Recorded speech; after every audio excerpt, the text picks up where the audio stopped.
Ele achou que era um convidado, mas congelou ao ouvir o que a noiva milionária disse. Renato não era do tipo que gostava de casamentos. Não era por falta de afeto, mas porque aquele tipo de festa sempre tinha um jeito de fazer ele se sentir um pouco fora do lugar. Mas quando o envelope chegou com o papel grosso e perfumado, com o nome dele escrito à mão com uma letra caprichada, ele não conseguiu jogar fora. E não era porque a cerimônia prometia ser num dos salões mais bonitos da cidade. Era por causa da anotação no verso do cartão.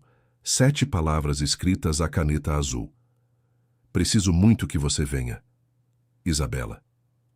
O problema era simples. Renato não conhecia nenhuma Isabela. Ele virou o envelope de um lado para o outro. Checou o endereço. Era o dele mesmo. Perguntou para os colegas do trabalho se alguém conhecia a família Tavares. O sobrenome estava impresso no convite, junto com brasões dourados. Os colegas levantaram as sobrancelhas. Todo mundo sabia quem era a família Tavares. Todo mundo menos Renato, pelo jeito. Durante 3 dias ele ficou com aquele convite em cima da mesa da sala. Ia dormir pensando nisso. Acordava pensando nisso. Na quinta-feira à noite, ligou para a mãe. Cláudia atendeu na segunda chamada, como sempre fazia. A voz dela era daquelas vozes que a gente carrega dentro de si para sempre, sabe? Baixinha, um pouco rouca, cheia de carinho em cada sílaba. Mãe, você conhece alguém chamada Isabela Tavares? Houve uma pausa do outro lado da linha. Uma pausa pequena demais para ser coincidência, grande demais para ser ignorada. Por que você pergunta, meu filho? Ele explicou o convite, explicou a anotação, esperou. Vai, Renato. A voz de Cláudia saiu diferente naquele momento, mais pesada. Vai ao casamento. E quando você voltar, a gente precisa conversar. Ele tentou perguntar mais. Ela desviou. Disse que estava cansada, que ia dormir cedo e desligou. Renato ficou sentado no escuro da sala por um longo tempo depois disso. No sábado seguinte, ele colocou o único terno que tinha, o azul marinho que usava em formaturas e reuniões importantes, e foi. O salão onde o casamento acontecia era daqueles lugares que fazem a gente sentir que entrou numa foto de revista. As paredes eram revestidas de madeira escura e painéis dourados. Luminárias de cristal pendiam do teto altíssimo, espalhando uma luz quente e suave por todo o espaço. Arranjos de flores brancas se repetiam nas mesas, nas colunas, ao longo do corredor central.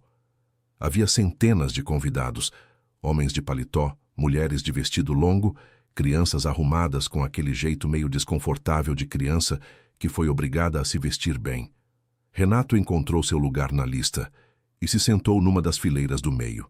Ninguém ao redor dele parecia conhecê-lo. Ele não conhecia ninguém. Sentiu aquela coisa familiar de estar num lugar onde todo mundo parece pertencer, menos você. Quando a música começou e as portas se abriram, ele levantou os olhos como todo mundo. E então ele viu a noiva.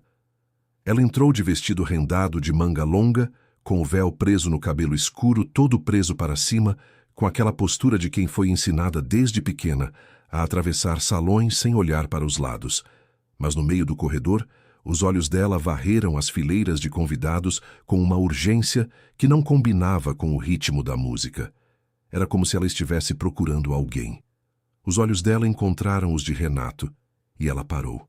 Por uma fração de segundo, parou de verdade. O músico continuou tocando. O homem ao lado dela, um senhor de cabelos completamente brancos e ombros levemente curvados, puxou o braço dela com gentileza. Ela voltou a andar, mas aquele olhar ficou preso no peito de Renato como um anzol. A cerimônia foi linda da maneira que cerimônias caras costumam ser. O noivo era alto, de terno preto e gravata borboleta, com um sorriso que parecia ensaiado para aquele dia específico. Chamava Eduardo. Alguém atrás de Renato sussurrou para outra pessoa que Eduardo era filho de uma família importante de uma cidade vizinha, que a união dos dois era perfeita. E a palavra foi dita com aquelas aspas invisíveis que todo mundo entende. Renato não conseguia parar de pensar na pausa de Cláudia ao telefone. Depois da cerimônia, quando os convidados se espalharam pelo salão para a recepção, ele ficou perto da mesa de bebidas, segurando um copo de suco que não tomava.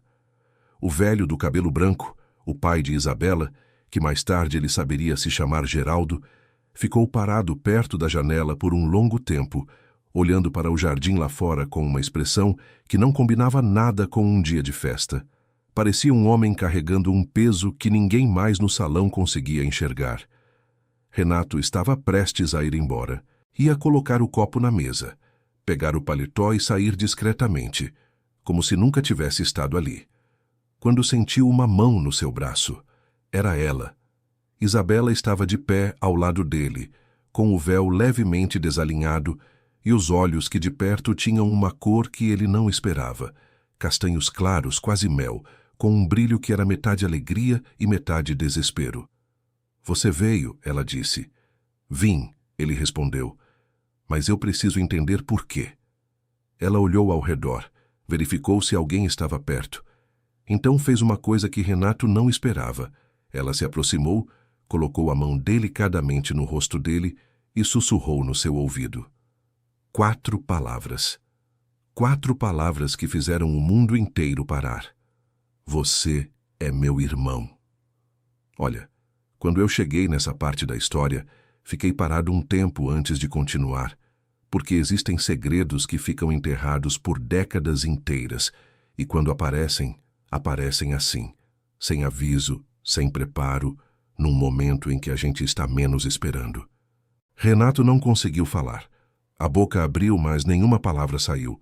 O copo de suco quase escorregou da mão. Isabela segurou o braço dele antes que ele perdesse o equilíbrio. "Eu sei que é muito", ela disse baixinho, sem tirar os olhos dele. "Mas eu não tinha como te contar antes. Eu precisava que você viesse. Precisava te ver de perto." "Você está confundindo alguma coisa", ele respondeu, a voz saindo estranhada, como se não fosse dele. "Minha mãe é Cláudia. Eu fui criado por ela desde que eu me lembro." "Eu sei quem é Cláudia", Isabela disse. "Ela é sua mãe de criação. E ela te amou a vida inteira. Não estou colocando isso em dúvida. Mas seu pai biológico está aqui nesse salão, Renato. Está aqui agora."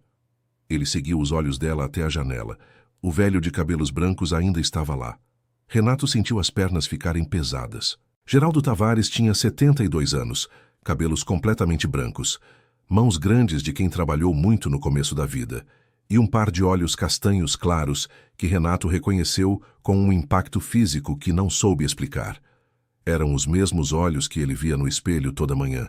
A história que Isabela contou naquele canto do salão saiu em pedaços, entre cumprimentos que ela precisava dar e momentos em que abaixava ainda mais a voz. Renato absorvia cada palavra como alguém que tenta segurar água nas mãos. Algumas coisas escorregavam, outras ficavam. 32 anos atrás, Geraldo Tavares era noivo de Teresa, filha de uma família tradicional que tinha tanto dinheiro quanto exigências. Antes do casamento, ele se apaixonou por outra mulher, uma professora chamada Helena, de uma cidadezinha do interior, sem fortuna, sem nome importante, mas com uma presença que ele nunca mais conseguiu esquecer de verdade. O envolvimento foi curto, mas foi suficiente. Quando Helena ficou grávida, Teresa descobriu. E aí a situação virou aquele tipo de encruzilhada que não tem saída boa em nenhuma direção. Teresa deu um ultimato. Ou Geraldo assumia o casamento e abria mão de qualquer vínculo com Helena e com a criança, ou ela destruía a reputação dele e da família. Geraldo era jovem, estava com medo, estava errado, e cedeu. A adoção foi rápida, discreta e dolorosamente bem organizada. Helena saiu da cidade. A criança ficou com uma família de confiança numa outra região.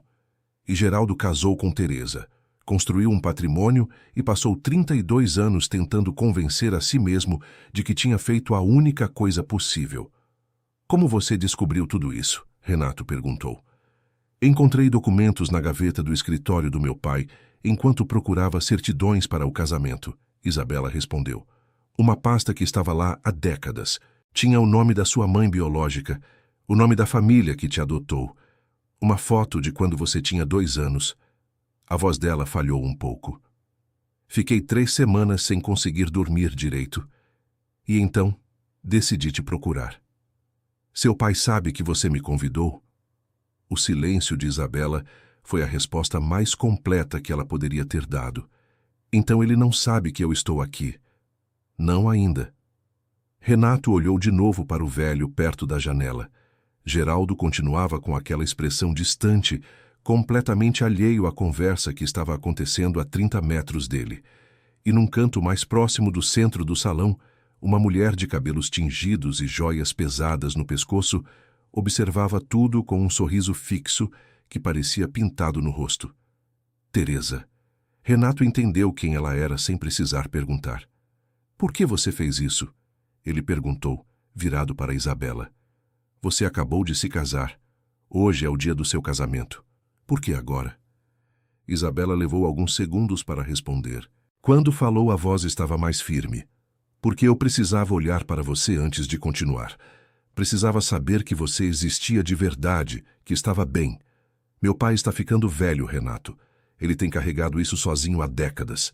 E eu não sei por quanto tempo vou conseguir guardar um segredo desse tamanho sem que ele me consuma também.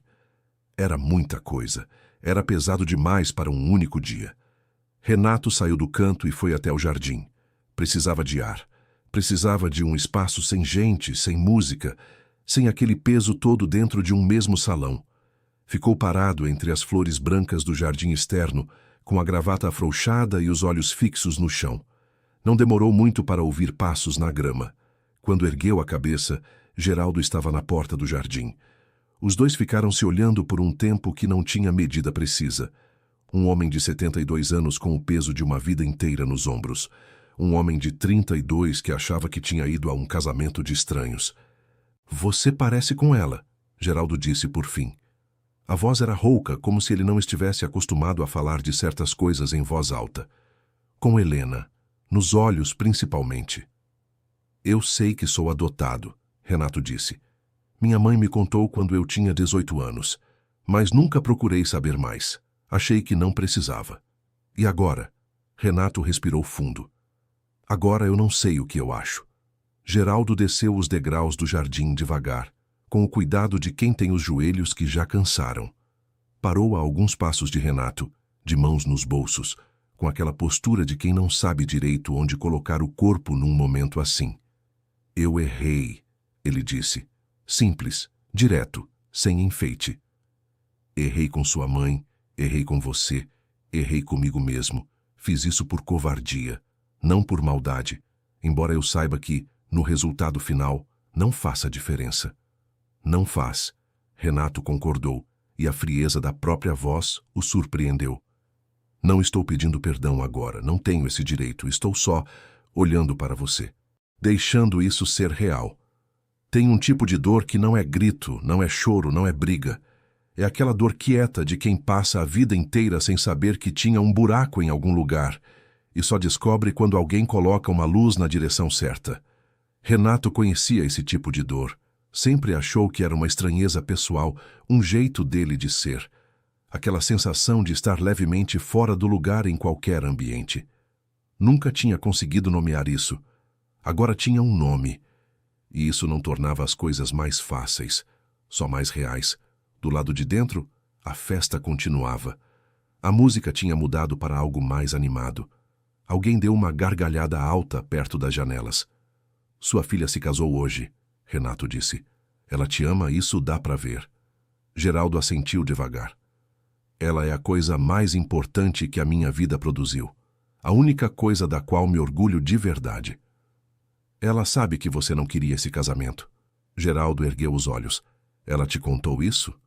Não precisou. Dá para ver na forma como ela olha para o Eduardo. O silêncio que se seguiu foi longo. Lá dentro, Teresa cumprimentava convidados com aquele sorriso imóvel. Eduardo conversava com um grupo de homens mais velhos, descontraído. E Isabela, Renato percebeu quando olhou pela janela, estava de costas para tudo aquilo com os olhos fixos no jardim. O casamento dela foi ideia de quem? Renato perguntou, mesmo já sabendo a resposta. Geraldo não respondeu. Não precisava. Naquele momento, uma coisa ficou muito clara para Renato. Ele não tinha ido àquela festa como convidado. Tinha ido como uma peça de um quebra-cabeça que estava esperando ser encaixada há 32 anos. E agora que estava ali, o quebra-cabeça inteiro estava visível, com todas as suas partes tortas e mal encaixadas, e não havia mais como fingir que estava tudo bem. Querido ouvinte, se você está gostando da história, aproveite para deixar o like e principalmente se inscrever no canal. Isso ajuda muito a gente que está começando. Agora, continuando. Ele voltou para dentro. Procurou Isabela. Encontrou ela perto da mesa do bolo, sozinha por um instante raro, olhando para a decoração com uma expressão que não era de felicidade. Você ama ele? Renato perguntou direto. Isabela levou um momento. Eu respeito o Eduardo. Ele é um homem bom. Mas foi minha mãe quem escolheu esse casamento. Eu aceitei porque foi mais fácil do que brigar.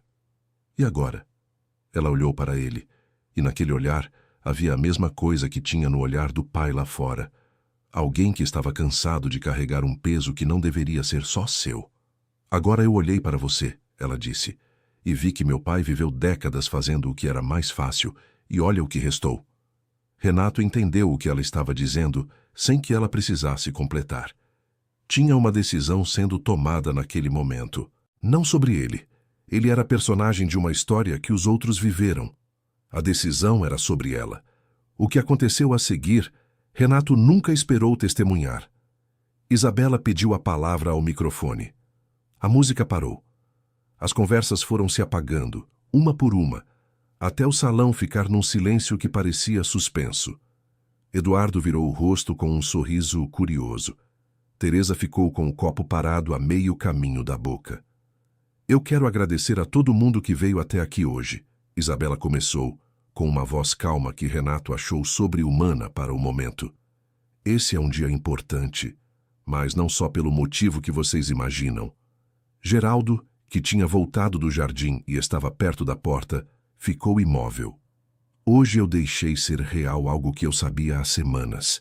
E aprendi nesses meses planejando esse casamento que tem uma diferença enorme entre fazer o que é esperado e fazer o que é verdadeiro. Eduardo deu um passo na direção dela, a expressão confusa. Eu preciso ser honesta com você, Eduardo, e com todo mundo aqui.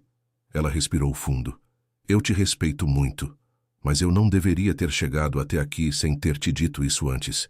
Eu não estou pronta para esse casamento. Não dessa forma. Não por medo, não por pressão. Só quando for verdadeiro.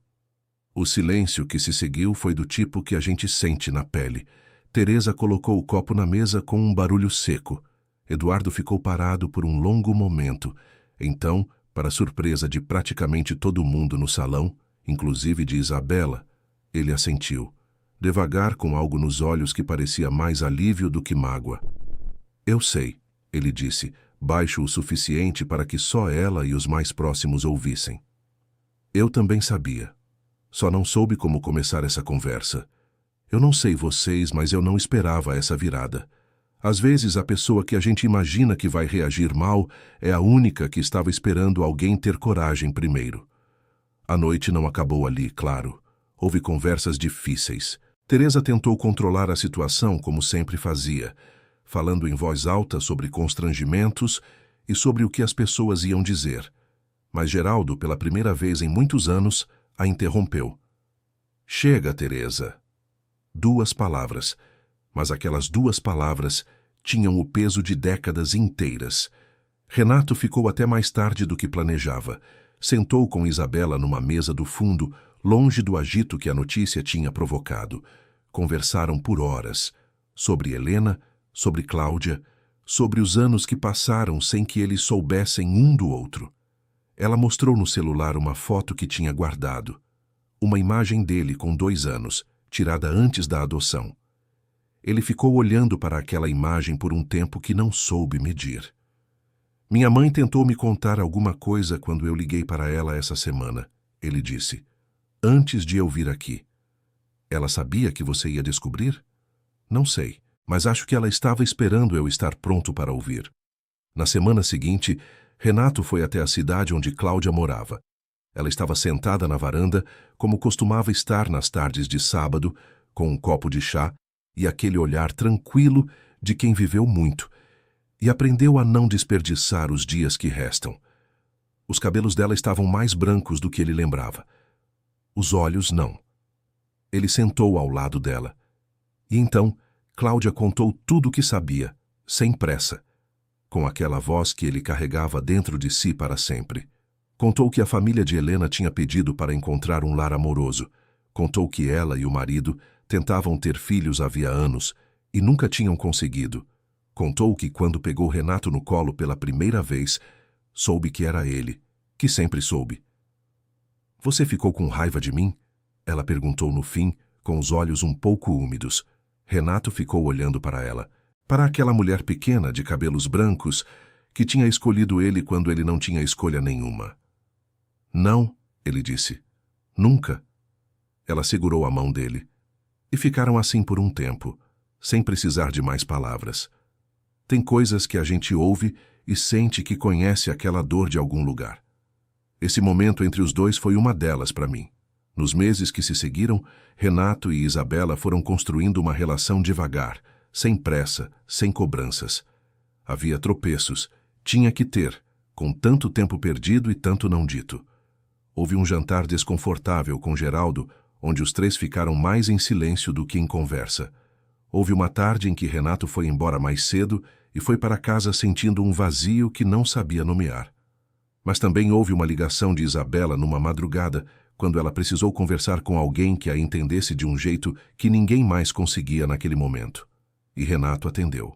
Ficaram mais de 1 hora no telefone falando sobre coisas pequenas, sobre memórias de infância, sobre receitas da avó, como irmãos que estão aprendendo a ser irmãos.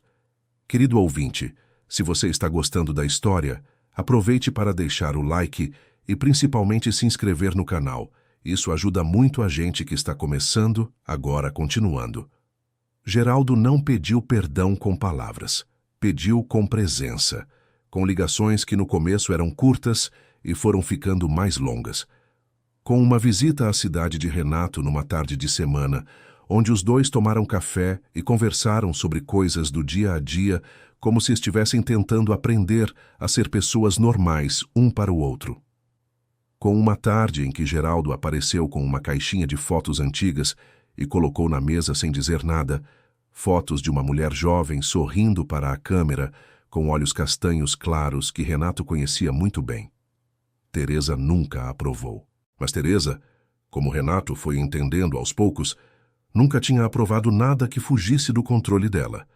E havia algo quase reconfortante em perceber que o problema nunca foi com ele especificamente. Eduardo, depois de tudo, manteve com Isabela uma amizade honesta.